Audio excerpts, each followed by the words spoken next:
তাহলে আমি সেই ঠিকানাটা আপনাদেরকে দিয়ে দিতেছি। তো বরিশাল কুয়াকাটা নদীর পাড়ে আমার চিটকাট বোর্ডিং আছে। তো এখানে বর্তমানে আমি আইসা উঠছি। তো এখান থেকে কিছু মেয়ে, দু তিনটা মেয়ে কালেকশন হয়েছে, তো আরো লাগে আমার মেয়ে। মোট 10টা মেয়ে নিয়ে আমি আবার এই সামনের 1 তারিখে আবার দুবাই চলে যেতে হবে। তো আপনারা আপুরা যদি যাইতে চান তাহলে আমার সাথে অবশ্যই অবশ্যই দেখা করবেন, যোগাযোগ করবেন যদি মনে চায়। আর নিচে কমেন্ট করে নাম্বারও দিতে পারবেন, কোনো সমস্যা নেই, আমার সাথে যোগাযোগ করে নিতে পারবেন। আর যদি আপনারা বরিশাল কুয়াকাটা নদীর পাড়ে গিয়ে যে কোনো কাউকে বললেই হবে যে চিটক্যাট বোর্ডিং কোন জায়গায়, দেখায় দিবে, সমস্যা নেই। আমার এখানে আমি উপর তলায় থাকি, নিচ তলায় আমার বোর্ডিং। তো আমার সাথে দেখা করতে পারবেন, যোগাযোগ করতে পারবেন।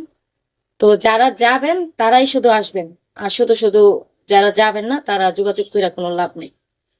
তো এখানে আপনারা হয়তো জিজ্ঞেস করতে পারেন যে কত টাকা বেতন বা কি আশেপাশে কি সুবিধা। হ্যাঁ, সব সুবিধা আছে।